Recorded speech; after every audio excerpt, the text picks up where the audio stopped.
Hello, everyone, and welcome to today's session.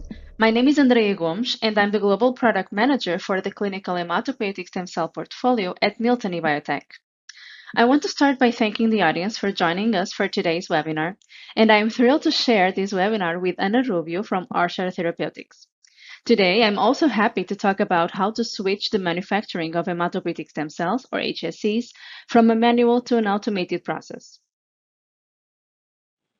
And this is our disclaimer.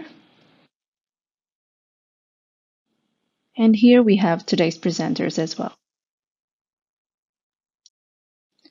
And this is the agenda for today. We will start with a brief introduction of gene and cell therapy. Then we will jump into the HSC enrichment, HSC engineering process on Clinimax Prodigy. And then Anna will give us the Orchard perspective on automated manufacture of HSC gene therapies. Gene and cell therapy represent one of the most groundbreaking advances in modern medicine and are reshaping the landscape of healthcare. Advancing the gene and cell therapy is at the heart of Miltenyi Biotech. In the last decades, Miltenyi has been a leader in developing cutting-edge technologies that are accelerating the progress of the field. Through innovations in cell separation, cell culture, and cell analysis, we have helped basic researchers, clinical investigators, and biopharmaceutical companies to discover and harness the power of immune cells for cellular therapies. The manual manufacturing process for cell therapies, while useful in early stages or small-scale production, has several drawbacks that become significant as the demand for these therapies grow. The main challenges are scalability limitations, inconsistency and variability, contamination risk, slow turnaround, time-consuming, and difficulty in meeting regulatory requirements. With the Clinimax Prodigy, transitioning from a manual manufacturing process to an automated approach involves a strategic shift that brings enhanced efficiency, scalability, and consistency to production. Our Clinimax Prodigy automates the intermediate and the most critical steps of the process in a closed and sterile system, making manufacturing more scalable, robust, reliable, and reproducible to enhance product quality. The process of manufacturing gene engineered HSCs begins with the collection of hematopoietic stem cells, typically sourced from the patient's leukapheresis or other sources like bone marrow or cord blood. The CD34 cells are then isolated using Clinimax CD34 reagent, and the Prodigy automates this magnetic separation process, delivering a high-purity population of CD34 positive cells ready for gene modification. In the next step, once isolated, the cells can be cultured under precise controlled conditions with specific media and cytokines, with Prodigy ensuring real-time monitoring of this environment. Depending on the gene modification, a lentiviral vector can be introduced in the Prodigy to automate the transduction process. Once the gene-modified HSCs are ready, the Clinimax Prodigy automates the harvesting, and samples for quality control can be collected as well.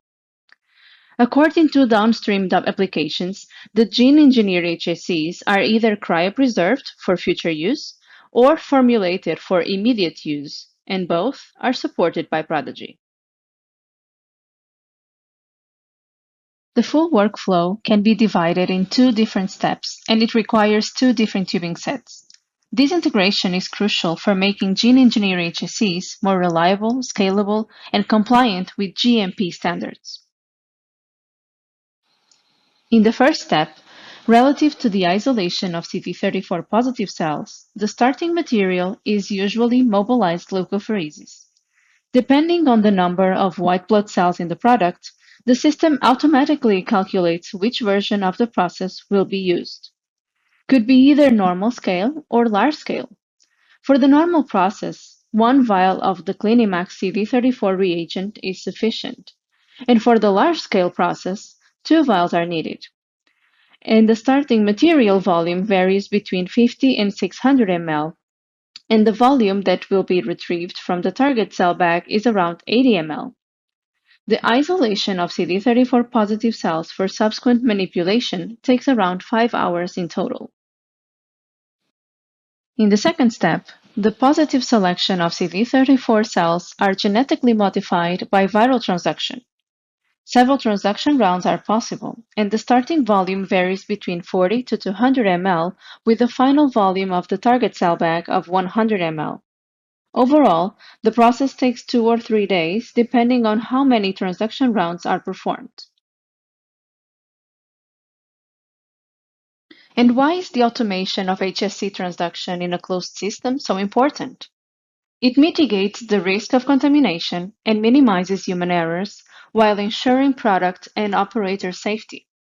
Another advantage is the easy scalability for both small batches and large production, which makes it adaptable for research and clinical grade manufacturing. It provides repeatable and reliable cell processing, thus having a robust performance.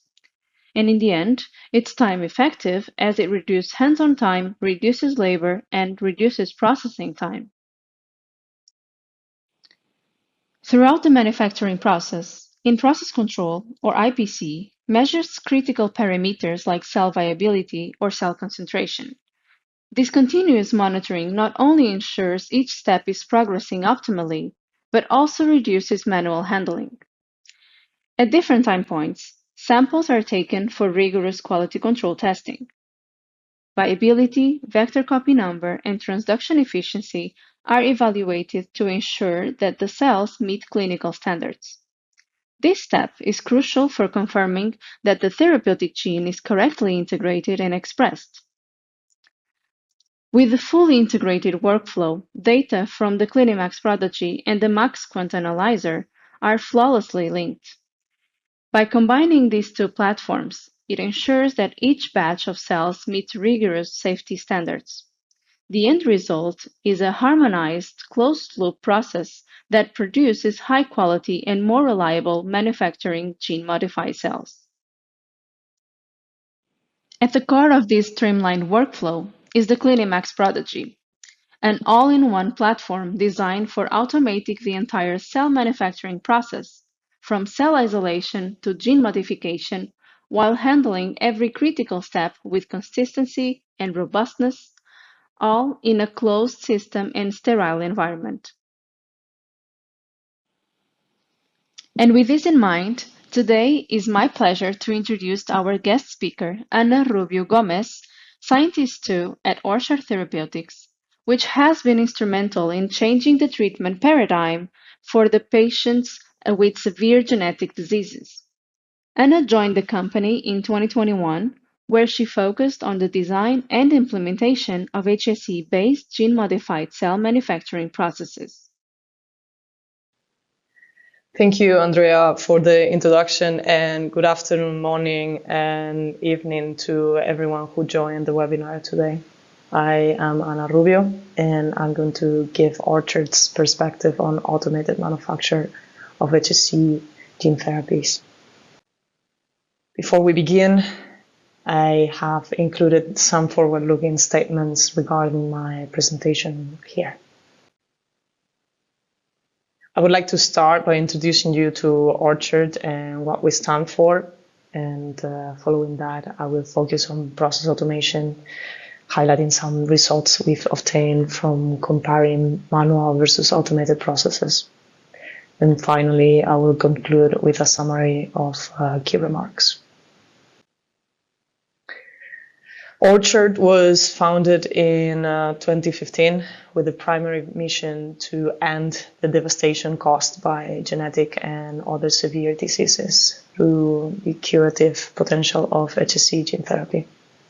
Since then, we have successfully treated many patients, and we've commercialized one of our treatments in Europe and in the US. Our therapy consists of modifying our patients' HSCs using a lentiviral vector to introduce the gene of interest. The capacity of these cells to self-renew and to differentiate into multiple cell types makes them have the potential to reach several organs and to target different types of diseases. And once these cells engraft in the bone marrow, they begin to self-renew and produce healthy blood cells of all types, which offers the potential of permanent disease correction with a one-time administration.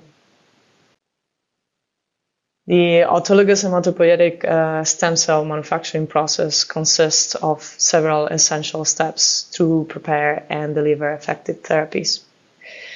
It begins with the collection of cells from the patient through apheresis. After the collection, we isolate the HSCs with the help of CD34 positive marker. And the isolated HSCs then they get subjected to gene modification using a lentiviral vector. I have to say that this lentiviral vector has been produced in a separate manufacturing process, and it carries a gene of interest to replace the defective gene in the patient cells.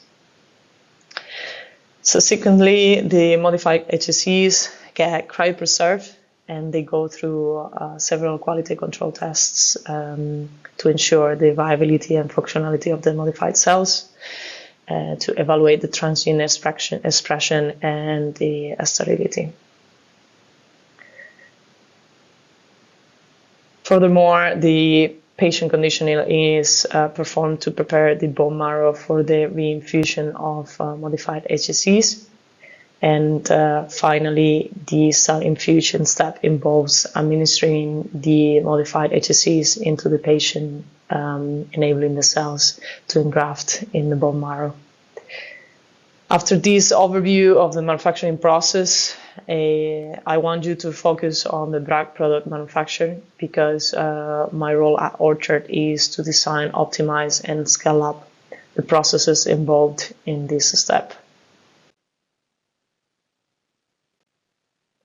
Until recently, Orchard has been focused on rare diseases. However, we are now shifting our attention towards larger indication, and to achieve this, we need to scale up our manufacturing process.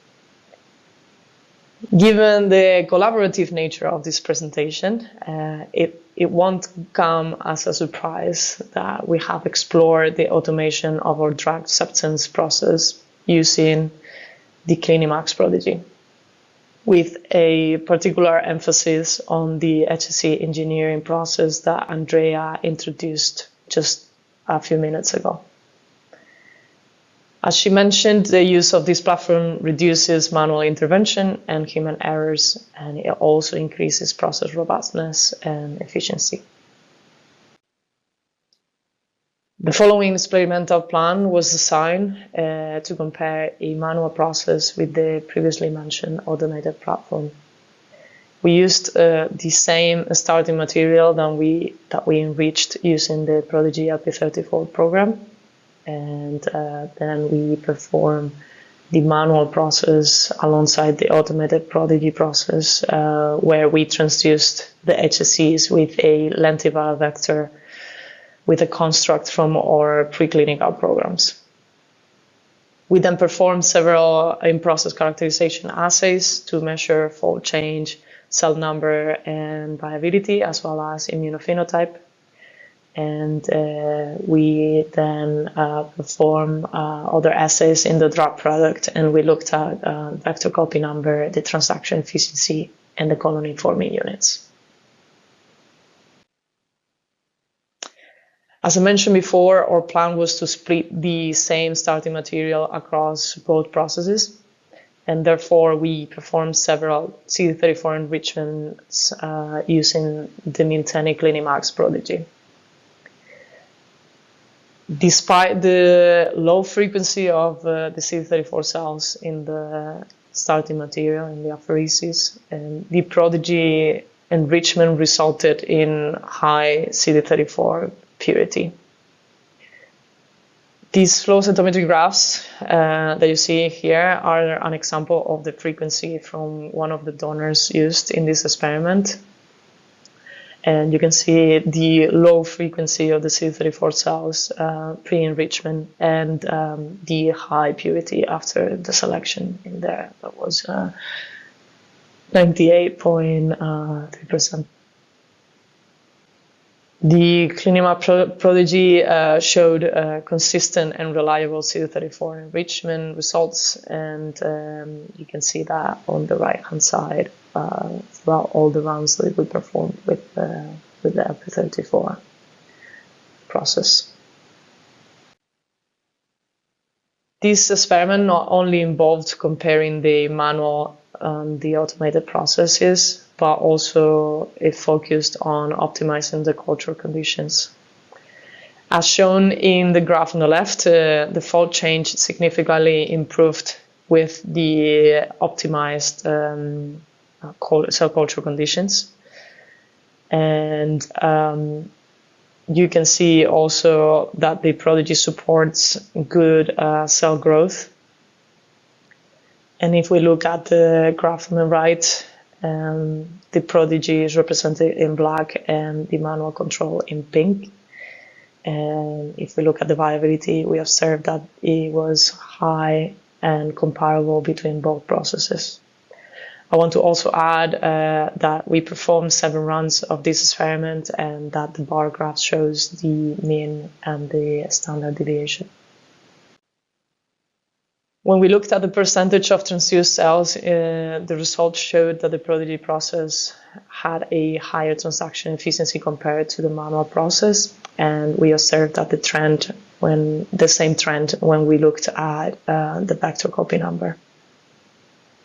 These results allowed us to reduce the lentiviral usage and to shorten the manufacturing process. When looking at the stem cell markers, the results showed no difference in the immunophenotype for both manufacturing processes. And we also performed a clonogenic folding unit assay that essentially just tests the genetically modified HSCs and see if they maintain its ability to undergo unlimited divisions and differentiate into the different type of cells. In the case of this experiment, we observed no differences between both manual and automated processes in the CFU total colonies. And our drug product also had a high purity of CD34 cells, and it was equivalent between the processes. After these sets of experiments, we achieved a new automated Prodigy DS process, defined with shorter manufacturing time, reduced lentiviral vector usage, and a higher vector copy number. And these promising results prompt us to pursue further evaluation towards a fully automated system.